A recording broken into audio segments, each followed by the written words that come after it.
নমস্কার, আমার চ্যানেলে প্রত্যেককে স্বাগত। উপরের যে কমেন্টটা দেখতে পাচ্ছেন সেটা এক দাদাভাই লিখেছে।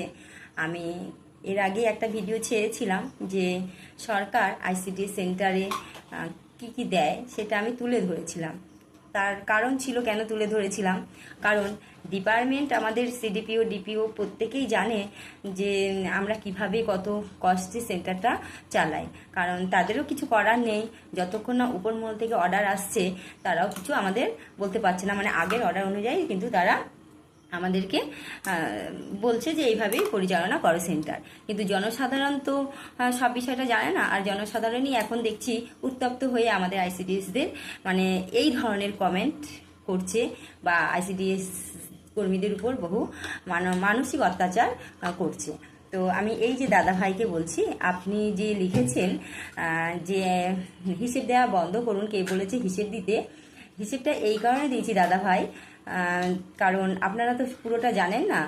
তো আমার মনে হয়েছে যে সোশ্যাল মিডিয়ায় সরকার কি কি দিচ্ছে সেটা জানানো উচিত, সেই হিসেবে আমি কিন্তু জানিয়েছি।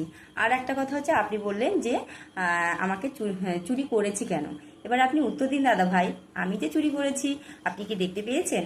শুধু শুধু নাকি আমরা নিচু লেভেলে কাজ করি বলে আপনারা আমাদেরকে এইভাবে অপমানিত করছেন?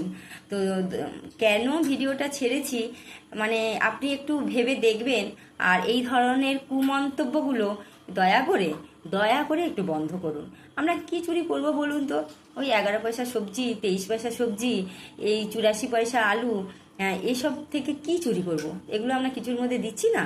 এগুলো কি আমরা বাচ্চাদের খাওয়াচ্ছি না? প্রত্যেকে তো এসে এলাকাতে একটা শিশুও বাদ যায় না বা একটা মাও বাদ যায় না ডিমটা নিতে। প্রত্যেকেই কিন্তু আমরা খাবার দিই যেইভাবেই হোক। আজকে কত তারিখ হয়ে গেছে, আমরা কিন্তু এখনও কেন্দ্রীয় অনারিয়ামটা পাইনি, 2 মাসের সবজি বিল পাইনি। কিভাবে চালাচ্ছি বলুন তো? খুব কষ্টে চালাচ্ছি। তারপরেও আপনাদের মতো সভ্যভদ্র মানুষরা এইভাবে আমাদেরকে মানে লাঞ্ছনার শিকার দিচ্ছেন, আমরা ভীষণ অপমানিত বোধ হচ্ছি। দয়া করে এগুলো একটু বন্ধ করুন দাদা ভাই, এইভাবে কমেন্ট করবেন না, আমাদের পরিস্থিতিটা বুঝুন।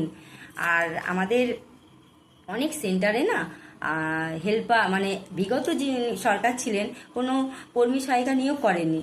তারা এক একটা কর্মীর উপরে 2-3টে সেন্টার চালাতে হয়। সেই 3টে সেন্টার কর্মী দিদিভাইকে লোক দেখে রান্না করাতে হয়, প্লাস নিজের ওই যে 9,000 টাকা অনারিয়াম সেখান থেকে তাদের মাইনেটা দিতে হয়। তা আপনারা কেমন জনসাধারণ বলুন তো দাদা ভাই?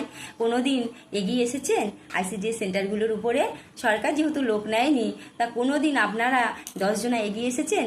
একজন করে যদি আইসিডিএস সেন্টারগুলোয় রান্না করেন ওই ছোট ছোট শিশু, গর্ভবতী প্রসূতি মায়েদের জন্য, তো তারা তো একটু ভালো করে পরিষেবা পায়। আইসিডিএস কর্মীরা তো বিনা স্বার্থেই খেটে যাচ্ছে, তারা যেটুকু অনারাম পায় পুরোটাই কিন্তু সেবামূলক কাজেই ব্যয় করছে। তারপরে এরকম বদনাম? দাদা এটা আশা করতে পারেনি। আপনি যদি প্রকৃত সভ্যভদ্র মানুষ হন একটু বোঝার চেষ্টা করবেন। আর 10 জন মানুষকে যারা বোঝে না তাদের বোঝানোর চেষ্টা করবেন। আমার এই ব্যাপারটা আমার সহকর্মীদের বলছি, তোমরা প্রত্যেকেই এটা শেয়ার করবে আর কমেন্ট করবে, জানাবে আমি ভুল বললাম না ঠিক বললাম। না হলে এই ধরনের মানে সভ্যভদ্র মানুষদের জন্য আমরা একদম মানে কি বলবো মাটিতে মিশে যাচ্ছি। ধন্যবাদ সবাইকে।